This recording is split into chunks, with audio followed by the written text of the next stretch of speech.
Sa part 1 ng ating video ay na-conquer natin ang ating fear sa sikat na Miracle Glass Walkway ng Batangas.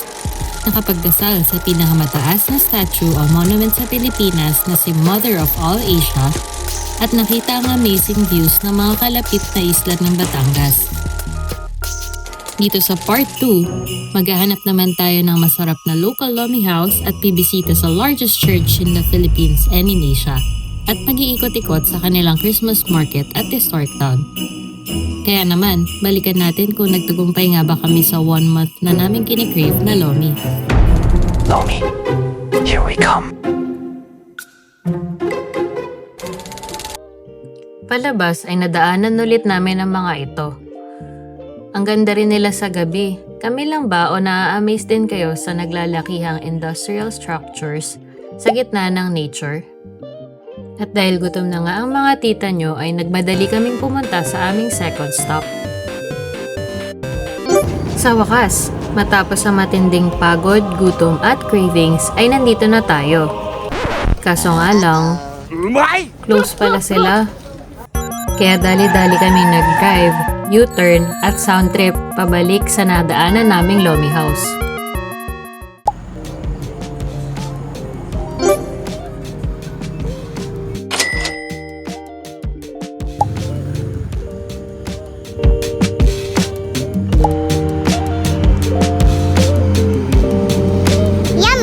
Parang DM lang.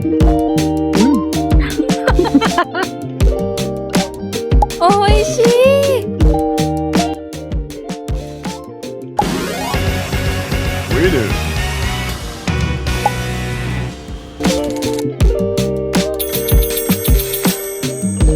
Final stop! Guys, nakikita nyo ba? Ang ganda niya, sobra, no? Ito ang Minor Basilica of St. Martin of Tours, ang pinakamalaking simbahan sa Asia pagdating sa sukat. Tinatawag din itong Taal Basilica. Built noong 1700s, nasira at itinayo ulit ng ilang beses, kaya bawat pader dito may kwento. Hi guys! It's Jane and Lizzie! So, nandito tayo sa... Saan tayo, be? Heritage Town of Taal. Heritage Town of Taal. So, kung nakikita nyo yan, nakikita nyo ba? Nakikita nyo ba yung ano? Yung church? Ang ganda, no? Sobra. Sobrang laki niya. So, yun. Lilibutin natin to. Kasi dito sa harap ng church, merong mga food bazaar. So, tingnan natin. Bye! Guys, nakikita nyo ba yan? Ang ganda, sobra. So, tara, samahan nyo kami. Lakarin natin. Tuwing gabi, lalo na pag Burr months, buhay na buhay ang town dahil sa Christmas market. May ilaw, local food, kakanin, at parang fiesta vibes. So, tahimik siya sa umaga, pero pag gabi, biglang nagiging magical. Daming tao, guys. Yung nakikita nyo is Taal Cultural Center. Diba? Tara, dito muna tayo sa may mga malalaking parol. Ang laki niya actually. So, ito, tingnan nyo. Oh, ang ganda, di ba? Oh, siguro labanan to ng mga bawat barangay. Kasi may nakalagay doon, no? Barangay Car Suche. Hindi ko alam. Ganda niya, no? Meron, nandun si Mama Mary tsaka si Jesus. Si Baby Jesus. Tsaka si Joseph. Tama, si Joseph, no? Oo. Yun, sa gitna, kung nakikita nyo. Tapos ito yung pang 16 barangay. Ipil Taal. Ang ganda. Ang ganda ng gawa nila. Medyo may pagka-modern na modern na luma. Ito guys, ang ganda niya. Kumbaga parang banig. Gawa sa banig, no? Oo. Ang ganda. Ito rin. Ito naman, sa pamaypay, tapos may mga shell, corn, mga butil ba ng munggo, yan. Kasi yan, no, nakikita nyo yan. Recycle bottle. Sombrero yan eh. Meron nga niya si Mami. Tapos ito naman, walis. Made from walis yata. Walis ba? Tama ba? I'm not sure. Pero parang walis siya. Pwede. Or nipa. Oo, ito naman. Ang ganda. Ang ganda niya. Pang 21 na siya. Ito, very, ano siya, modern na parol. Cute. Tapos ito, look nyo. Kita nyo, guys. Ang cute, no? Ganda rin na ito, guys. Oh. Very social. Ito sa Barangay Tulo. Tapos doon may mga kainan. Ganda niya, no? Ito parang gawa sa tahong. Diba? Ang ganda, no?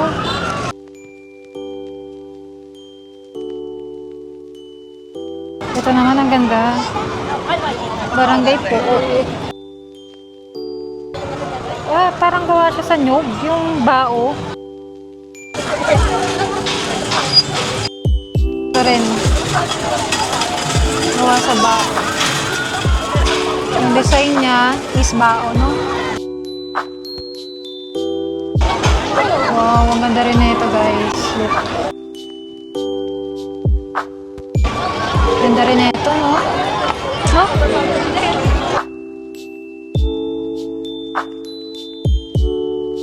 May parang perya dito, guys. Tsaka mga kainan. Naku-curious talaga ako dito kung ano yun. Gusto ko siya, be. Hindi ko nga alam, eh. Oo, gusto ko. Yan. Naku-curious ako kung ano to, guys. Para siyang quick-quick. Kulay po. Kulay lang. Ano yan, ate? Gucci po. Ah, Gucci. Gusto ko niyan. Ah, sige, okay na yan. Magkano? 50 pa ba? Ano daw yan, Gucci? Magkano, ate? 50 po ba? 50 daw, 50. Tapos may mga mangga, yan.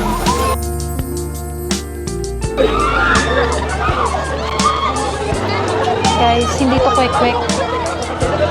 Akala nyo quick-quick, pero nagkakamali kayo. Gucci daw to. Pero, parang tinapay. Hindi ko alam kung anong term ng Gucci. Kasi walang kong Gucci. Yung malambot, parang rice cake, no, be? Oo nga, rice cake na malambot na may red bean. Pero ito, kasi parang ano, loko, parang siya tinapay literal.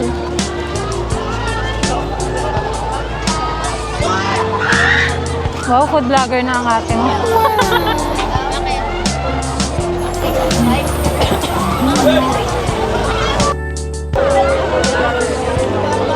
Guys, parang saya dito.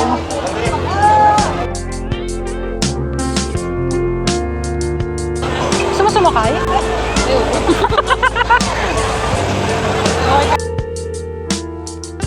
Ay, malapit na kayo.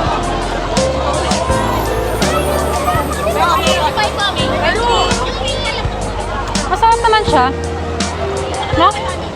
Ang ganda nito. Oo.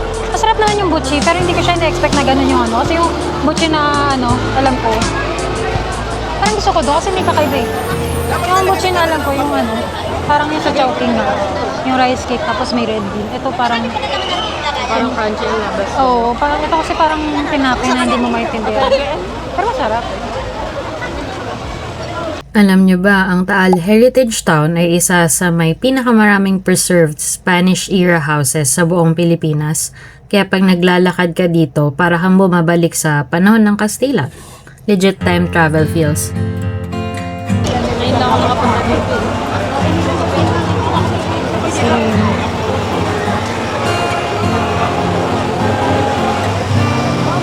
Lugaw siomai.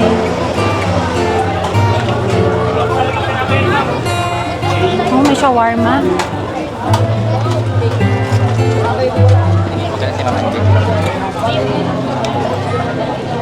Guys, ang ganda sana dito mag-picture kaso sobrang dami ng tao.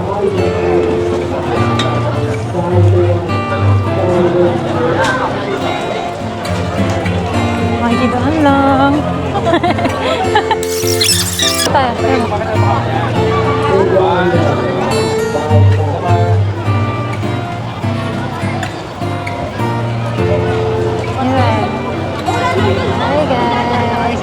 dito. Ang ganda.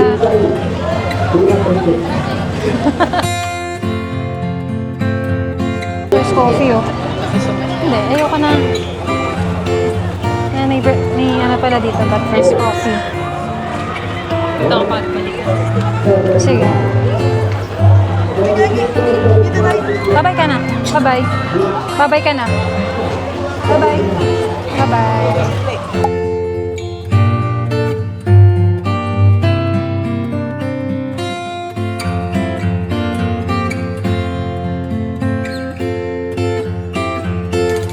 Hey guys! So, ayun, hindi na nga tayo nakapag-outro na nakaraan dahil sa sobrang pagod. Pero worth it naman. So, ayun, magre-recap tayo nung dalawa pa nating napuntahan after nung kay Mother of All Asia, Tower of Peace. After natin sa Monte Maria, syempre, ano pa mangyayari? Nagutom tayo, 'di ba? So, naghanap tayo ng sikat na Lomi House sa Batangas. Which is, ang nahanap ko is yung AA's Lomi House dun sa TikTok. So, dinayo natin yun. Pero, ayun nga, na-late tayo at sarado na sila pagdating namin doon kasi hanggang 8 o'clock lang sila. But, God is good pa rin. Sa hilera ni AA's Lomi House, merong Butard's Lomi House and Lutong Bahay. Which is local na local pa rin kasi isa siyang malaking parang karinderya. So, ang in-order namin doon is yung special double toppings. Which is napakasarap. Napakasarap. At sobrang dami niya. And, umorder din tayo ng bihon gisado. Kaso, yun nga lang, tinikman na lang namin yung bihon gisado sa sobrang kabusugan namin doon sa Lomi. Hindi na namin siya naubos. Tinake out na lang namin. Inalmasal namin the next day. Ayun, inamasal namin the next day. Which is masarap pa din. So yun, try nyo din tong Butard's Lomi House kasi sabi ni Kuya yung nagtitinda doon, marami din daw silang ibang branch, hindi lang daw doon sa malapit kay AA's Lomi House. Yun, try nyo kasi masarap. Hindi kayo mabibigo. I recommend that one. And after that, pumunta din tayo sa Taal. Heritage Town of Taal. Heritage Town of Taal. Makikita nyo yung napakagandang simbahan. Kung ako sa inyo, puntahan nyo kasi sobrang ganda niya in person. At ngayong December, meron silang mga Christmas market doon sa tapat ng simbahan. Which is, doon nga natin nakita yung maligsahan ng mga parol, bawat barangay. And meron din doon mga food stall or food market na doon nga natin natuklasan yung buchi nila, yung special edition ng Batangas na buchi. Which is, ang akala namin is kwek-kwek siya kasi kulay orange. And ang nakakapagtaka nga lang doon, bakit may purple. So, doon nga natin nalaman is buchi pala siya. Pero hindi siya yung typical na buchi na parang sa Manila or sa Chowking na pag kinagat mo merong red bean. Yun, literal na parang tinapay na may lasa na binalot sa orange at violet na harina. Yun, so 50 pesos pala yun. Marami na rin. Mas maliliit pala sila. And ayun, maliliit din pala siya. Meron din doon parang perya.